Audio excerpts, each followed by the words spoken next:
Okay, it is Thursday, August 31st, 2023. Just went by the gas station. $3.85, baby. It's cheap. It's under $4. I imagine it's going to get ratcheted up today because it's a holiday weekend, right? Labor Day weekend. Usually it's, I think Thursday is when they start jacking it up. So afternoon, people will go to work, like me today. It's $3.85. Well, I'll get it after work. It'll be like $4.09 after work. Jack it up. Get hosed. That's just how it is. $3.85. My DigiByte does $3.85. Anyway, Maserati does $185. Lost my license, now I don't drive. Okay, so last night we had a super blue moon. You know, you heard the saying, once in a blue moon. That just means there's 2 full moons in a month. And usually it takes around 2.5 years before you have another one, I think. Because you look at the moon cycle, it's like, what, 28 something days. So you got to think, okay, how often does it land that way? You had one last month, which is like on the 2nd and the 30th or something of the month, or this month, August. So it takes a while for that to catch up, you know, 28 days. Anyway, do the math. Blue moons. And people say, oh, well, it doesn't have any effect. We were talking about it yesterday during the hurricane. They said it was like the king tide or something like that. The king tide is coming in. And you've got the alignment of these full moon, the earth, and the sun. It's going to cause greater waves and all this horrible stuff. It's going to destroy Florida. And got about half the surge they thought. I mean, it's all hype. They pump stuff up. Granted, it's terrible, but this could have been a terrible hurricane. And, you know, looks like it turned out better than was forecast anyway. No, the moon thing. There's a lot of people who believe in that moon stuff, to where certain rituals occur during certain times. And you might not believe it, but they do. And I think right now we've got the moon last night, the full moon, and I think the next one's on September 29th. Another super moon where it's close to the earth, apparently. I guess here's my thinking. Maybe I need to ask a flat earther. They'll debunk it all. So, why is it? Because there is an effect. I mean, you call police stations, 911 centers, hospitals, they'll tell you during a full moon, people are nuts. Lunacy, lunar. People go crazy during the full moon, and I'm thinking, well, why is that? Because the moon's always there, it's just shadowed, which I always can't get my head around anyway, how that is, to where you got the moon in the sky during the day, for instance, and you see a sliver of it to where there's light, and the sun's over here, and I'm like, isn't the sun supposed to, like, casting a shadow on it, from the sunlight, but it doesn't line up in the sky, and it's just really confusing to me how that works. I don't understand it. Doesn't make a lot of sense every time I look at it, but it is what it is, I suppose. But anyway, the moon's always there. It doesn't, like, disappear when there's a new moon. It's black. I can't see the moon. It's just shadowed, right? Okay. But it's still in the sky. Why is it just because there's more light that there's more effect on tides and people and all that? The moon's always there. So what is it that just because it's showing more light, it makes you do weirder things? And it affects the planet, and it affects the water, and we're like 3/4 water, so I mean, if it affects the oceans, obviously it's going to affect us some way. The pull in our bodies, I don't know. But why is that, though? Just because you can see it? I don't get it, okay? I'm just wondering. I don't get it at all. But I do know there is an effect. Last night in Peoria, where I'm near, Peoria, Illinois, there was like 9 o'clock last night. The full moon was like 8:30, 8:40, something like that. Well, at 9 p.m. last night, you had the Peoria police, the county, the state responding to this shootout in the hood, where you had 6 people injured, 5 people shot. I don't know how the other one got injured. Maybe they fell down on the gun. 2 people in critical condition, and this has been building because over the week there's been like 4 shootings, and it's like different neighborhoods back and forth. There's something going on behind the scenes. There's some kind of I don't know, whatever, grudge that needs to get settled, vendettas, you know, all that stuff. Pit you against me, you know, all that garbage. But last night it broke out. Man, you know, this massive police scene, you know, terrible, what's going on? And it's right after the full moon. Makes you wonder. I don't know. Just throwing that out there. With the lunacy. Okay, is this an animal? Yep, it's a little rabbit. Be careful. Don't. You're just sitting right there. Better move, dude. Okay. Holy holies. Oh, what's this? What's this? Get the mail. I might have to shout out here real quick. Nope. Look at that mess.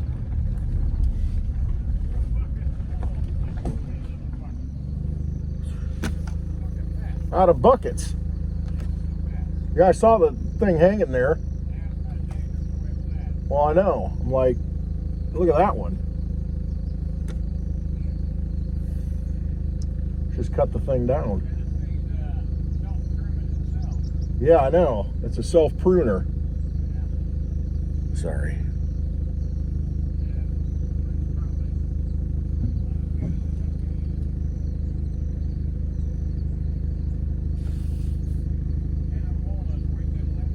Well, that's it. Yeah, that one there is probably going to fall. I don't know how strong it is, that one hanging there.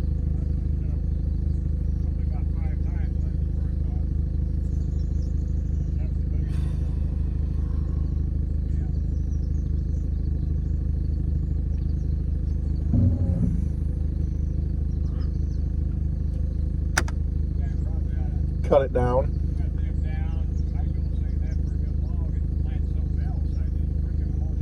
Yeah, as close as it is to the house too. I mean, it's not over it, but asking for trouble. Yeah, if it falls that way. I know. I got peaches I got to bring you. I'll bring them up today. All right, thanks.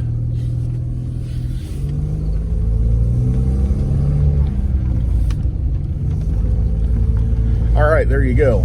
Live, unedited. Sorry about that. No, I was just talking to Dad about tree limbs falling.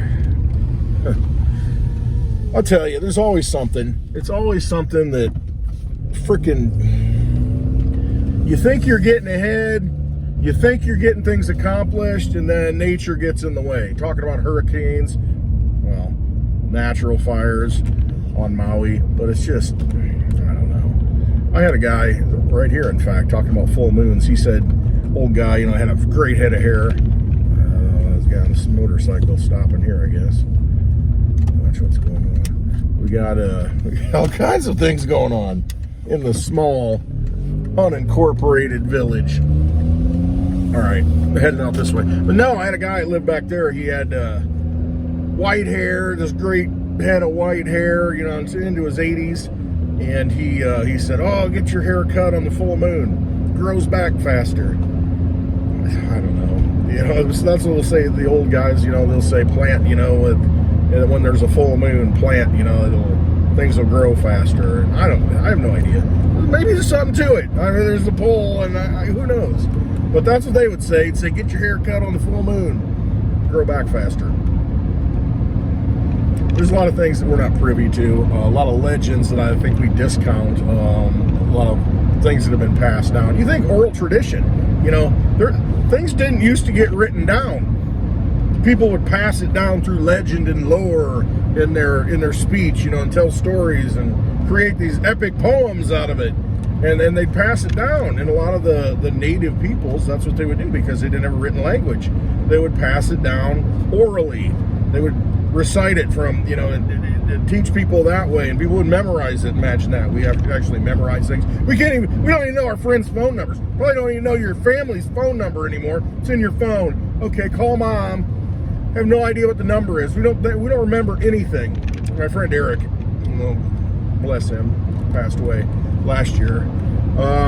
same age as me, crazy. Think about him every time I'm mowing, you know. It's just like, man, I miss him. So when we're growing up, we didn't have cell phones, and we had to call people on the phone, and he would always remember everybody's number. I mean, it's just like a steel trap. He would always remember their numbers and just asking. You know, he was like the walking, you know, cell phone of the day with the contact list. But yeah, he would always remember the number, and we had to do that. We had to remember their numbers. You know, you remember certain things, you memorize it. And I don't have kept the mind sharper. Now we don't do those things, and it's like we're so dependent. I mean, it's instead of looking up a word now, it's like, hey, let's type it and see if it shows up in the dictionary, you know, on the keyboard, you know, when you're texting, to you know, fill it in for you. I mean, so we don't go to a dictionary and pick it up, because you know what inevitably happens when you pick up a dictionary to look up a word. You'll be like, oh, that's interesting. It'll get something else thinking, synapses firing in your brain. And you'll be like, oh, what's that mean? And then you'll start flipping through the dictionary. At least I did. Yeah, and you'd start looking at different words in the dictionary. One thing would lead to another. One thing or another. What is it now? I was thinking Blondie. One way or another. See, I always sing the lyrics wrong. You know, there are commercials about that where people sing in the shower or in the car and they're singing the wrong words to the songs. That's me. I have no idea. I don't know how people know lyrics. I mean, they just know it. They just, oh yeah, I resonate with lyrics, and they can just recite everything. I mean, there are 40-year-old songs out there that everybody knows, and I screw it up because I don't even know what it is. Wrapped up like in the middle of the night. You know, it's just like, I don't know. Like Inagata Davida. In the Garden of Eden, baby. You know, that's one that, so there's a lot of those songs out there. That gets into a whole linguistics thing too, you know, because when you don't read, I mean, you think if you're a slave on a plantation and you were not allowed to read, okay, you kind of, and it's like anything, but this is one example I'm thinking of. You know, you're not allowed to read. All you do, you talk to each other, and you hear the slave owner and, you know, the other people talking, and you're not able to read books, so you learn your language through hearing it rather than seeing it. So you might not pronounce the words the right way. And so you kind of develop your own language, which is outside of, you know, the standardized language when you read it.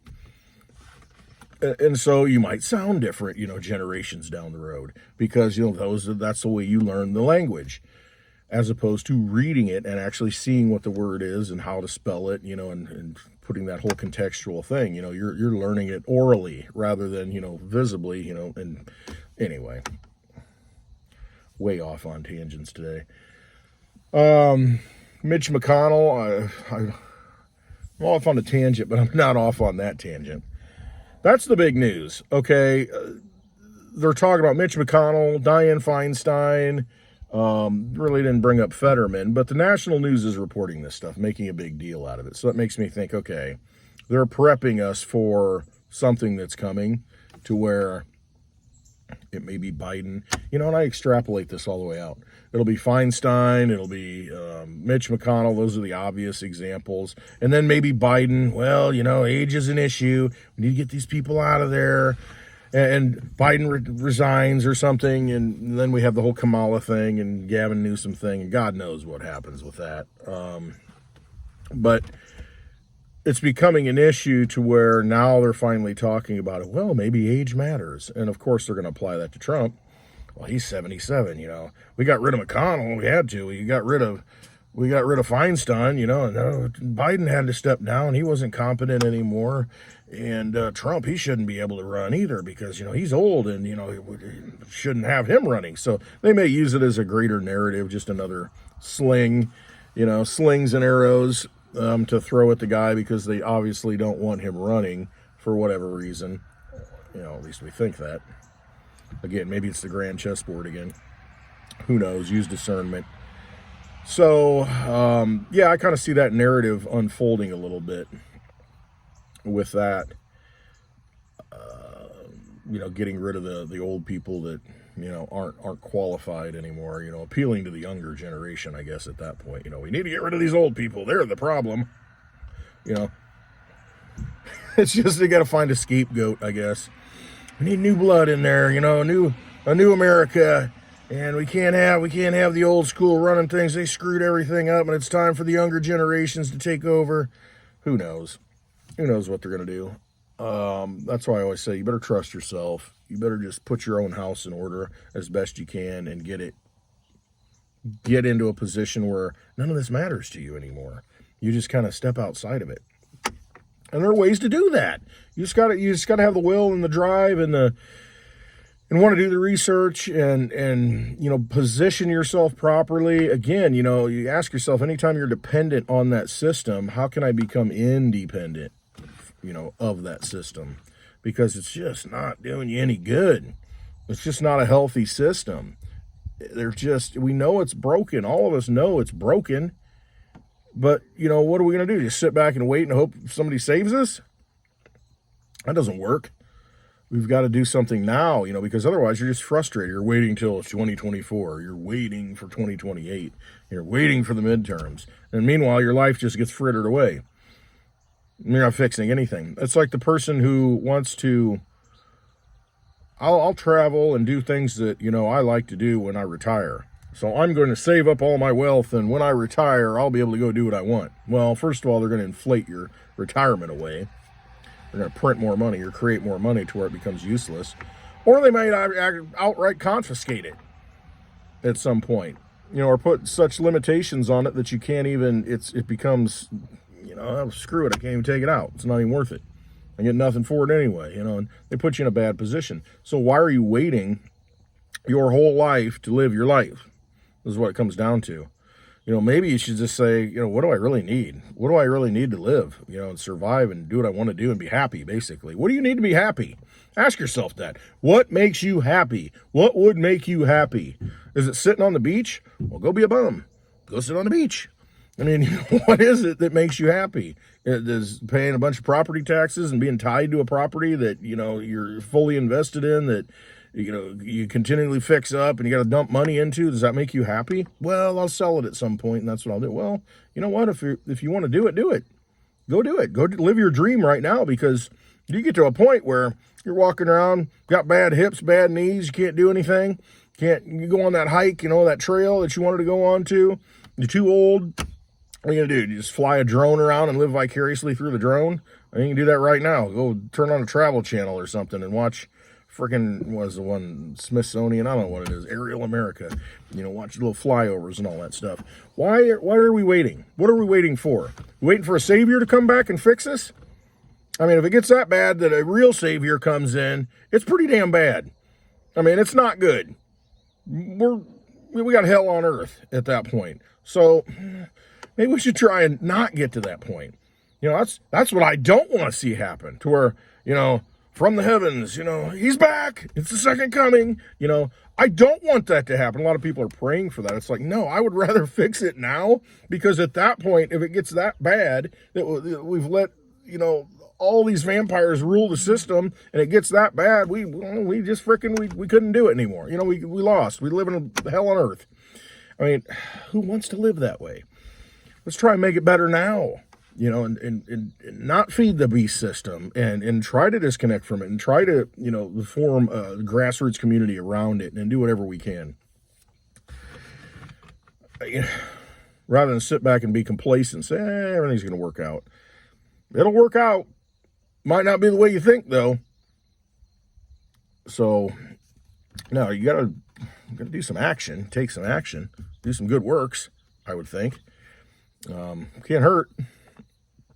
And try and fix the things as we can, and disconnect from it as we can. So anyway, yeah, that's what I noticed. I imagine there's going to be some narrative out there, old people, you know, stumbling around, can't do anything, and you know, and that kind of thing. All right, hope you have a wonderful day. Join us for Hash It Out, 4 p.m. Central Time on Bly and Dave's channel. That'll be a good time. And we'll be talking about crypto, I'm sure, today, you know, what's going on with the crypto market. This is the end of the month. We'll have an end of the month close. So we'll see what happens tomorrow and into September when everything starts crashing. What's that going to do to crypto? So we'll hash it out tonight at 4 p.m. Central Time on Blind Dave's channel. I think there's a link in the description. All right. Love you all. Have a happy Thursday, and trust yourselves. This vampire centralized casino is not one you want to play in. You might want to find the exit. Yeah, you might want to find the exit. All right. Love you all. Have a happy Thursday. Always trust yourself. Always.